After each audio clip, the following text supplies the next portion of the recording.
Bismillahirrahmanirrahim. Assalamualaikum warahmatullahi wabarakatuh. Alhamdulillahirrabbilalamin. Pada hari ini, yaitu hari Rabu tanggal 18 Agustus tahun 2021, merupakan minggu ketiga atau siklus ketiga kegiatan KKN Mandiri IKIP Siliwangi Bandung. Nah, di siklus ketiga kali ini saya akan mendatangi dua UMKM gitu ya, terkait dengan proses penjualan dan lain sebagainya untuk diobservasi dan diwawancarai. Nah, pada hari ini yaitu hari Rabu, saya akan mengunjungi ke UMKM yang pertama di dekat rumah saya. Untuk lebih jelasnya kita saksikan di video berikutnya.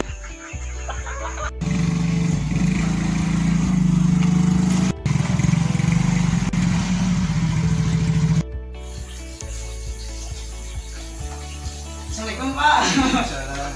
Gimana kabarnya Pak? Sehat? Ini yang kemarin ya? Ya, saya yang kemarin menghubungi Bapak ke sini.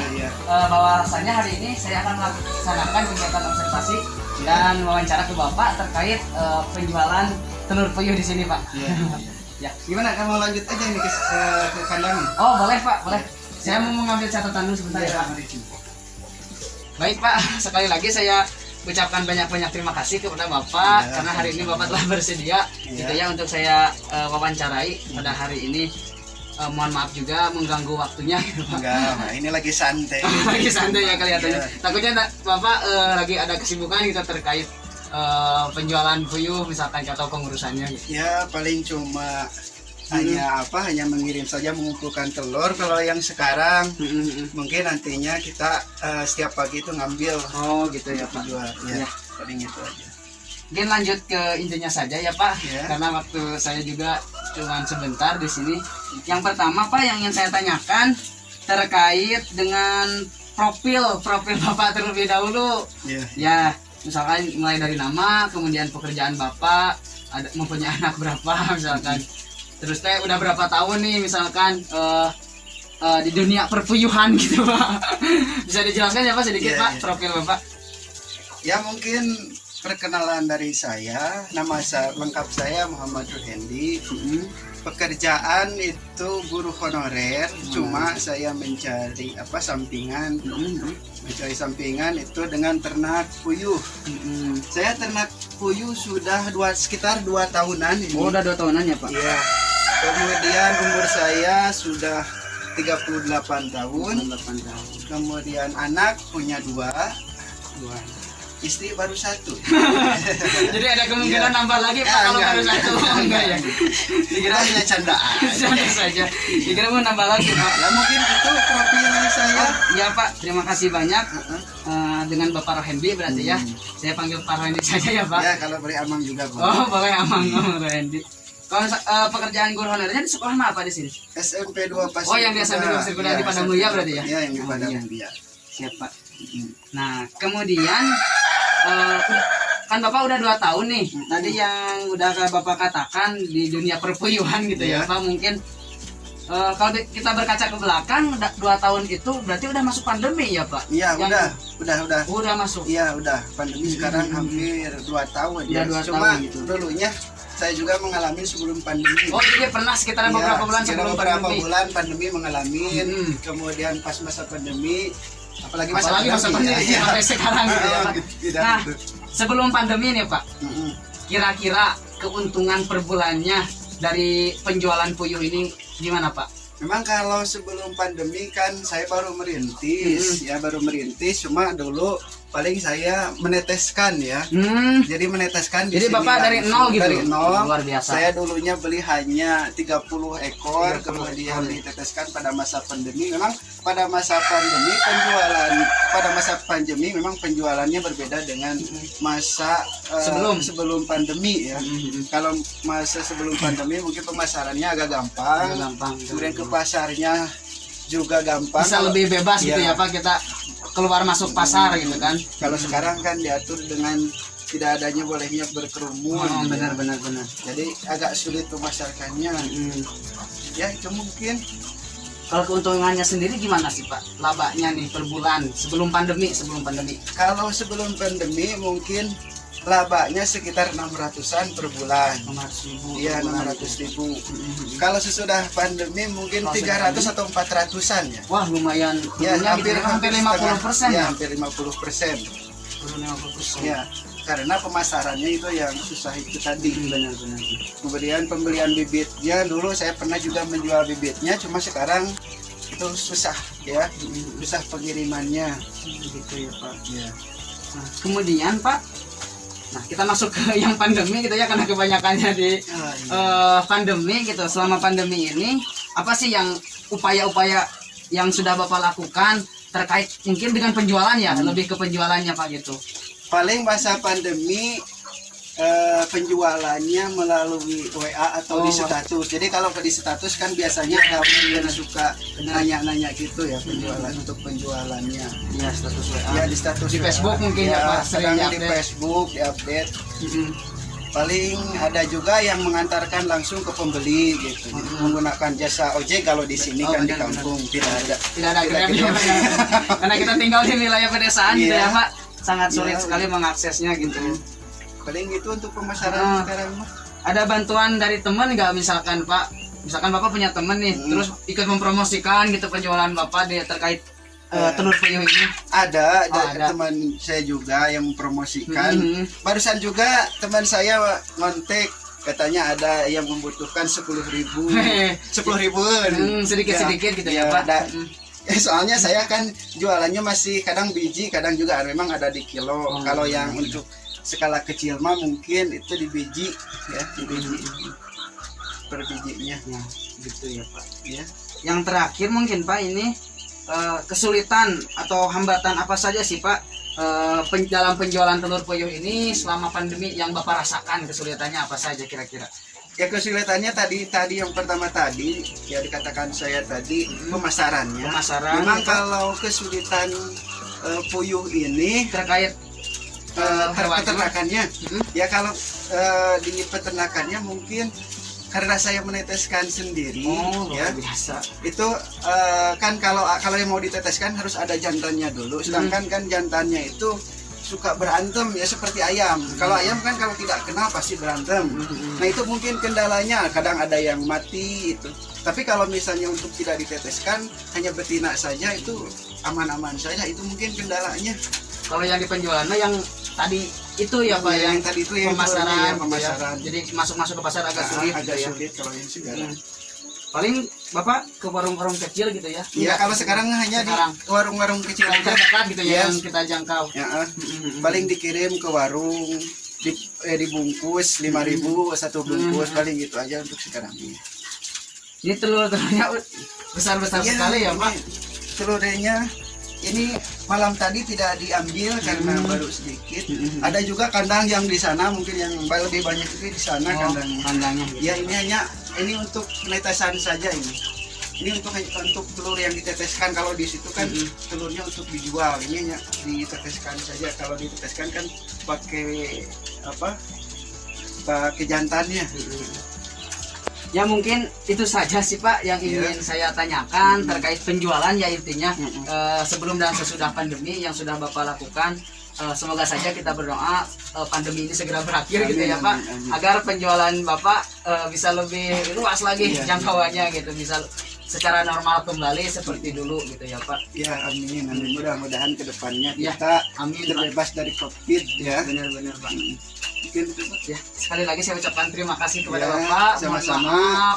Telah mengganggu waktu istirahat aja mungkin ya Pak di siang hari ini. Sekian dari saya Pak. Wassalamualaikum warahmatullahi wabarakatuh. Waalaikumsalam.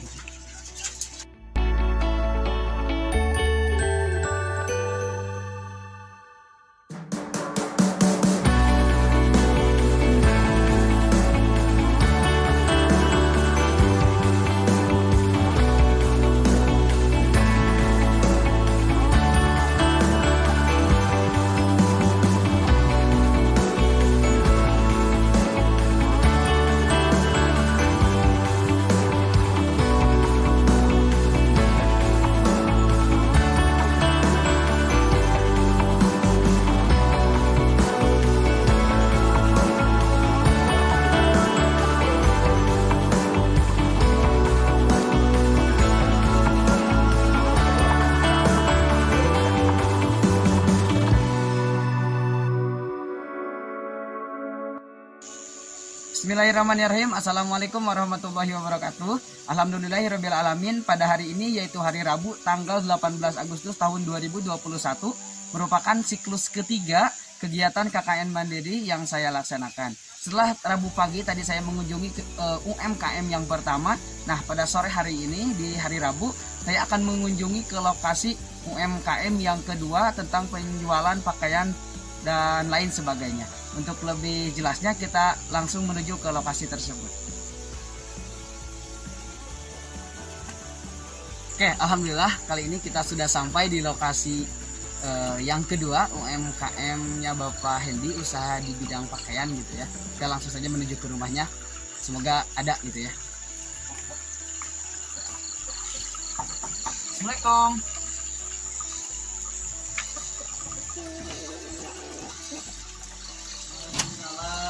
Ada tamu. Pak, saya yang kemarin ke sini. Biasanya pada hari ini saya ingin melakukan observasi dan kegiatan wawancara gitu ya Pak. Ya mangga.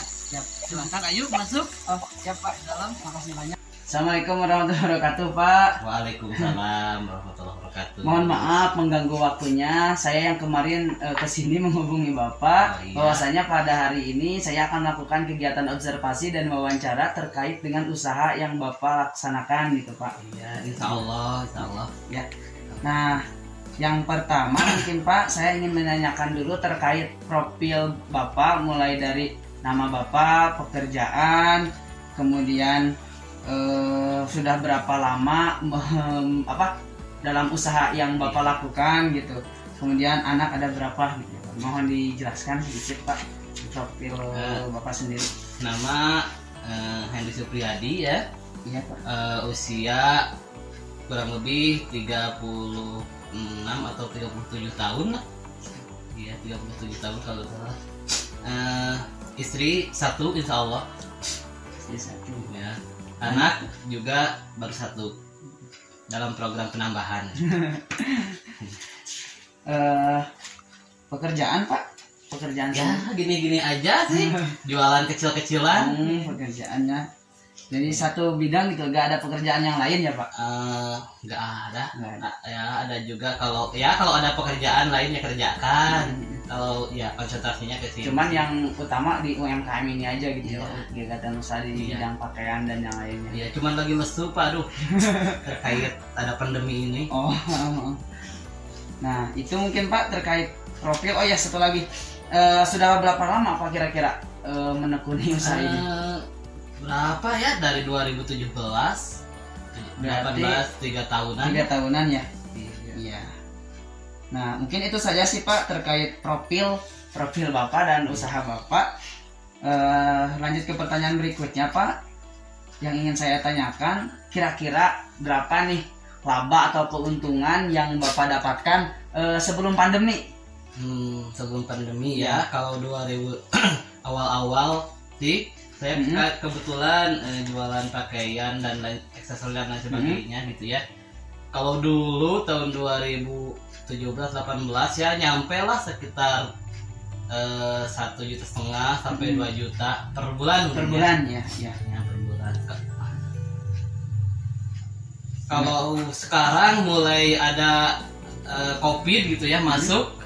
Kita udah hampir 2 tahun ya Pak COVID nih. Yang kedua tahun gitu.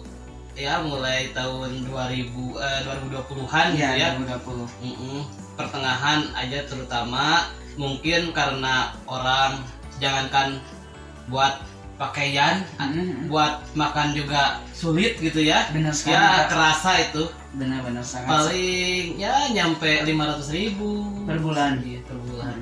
Atau ya di bawah 1 jutaan lah.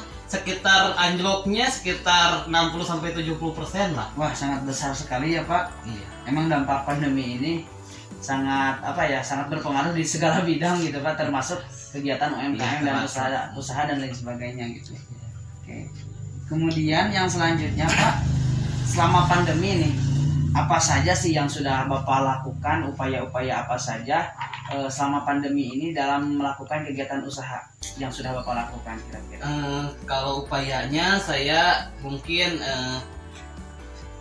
menambahnya, kalau dulu kan jualannya ke offline gitu ya. Offline. Jadi saya itu ada buka kios, terus juga ada beberapa orang yang jualan, ada yang keliling gitu ya, antar kampung. Kalau sekarang kan agak sulit nih, sangat sulit. Jadi saya coba buka akun gitu, jadi ke online, buka di Lazada, di Shopee gitu ya, lewat Facebook juga itu. Tapi tetap aja gimana ya, tetap aja untuk kelakunya nggak seperti sebelum pandemi gitu ya. Meskipun Bapak telah melakukan upaya-upaya tersebut gitu ya. Ada juga sih yang laku cuman jarang gitu. Istri saya juga buka online shop. Ya lumayan lah buat nyambung hidup. Kira-kira nih Pak, dalam upaya-upaya tersebut apakah ada teman Bapak gitu yang ikut membantu, ikut mempromosikan terkait dengan usaha Bapak atau gimana? Ya ada sih, ada. Beberapa pihak yang ikut, tapi berhubung memang orangnya juga lagi mungkin lagi kurang aja ekonominya, ya tetap sulit sampai sekarang. Mudah-mudahan lah tahun 2022 nanti sebentar lagi mudah-mudahan pandeminya hilang dari Indonesia. Amin Pak, amin.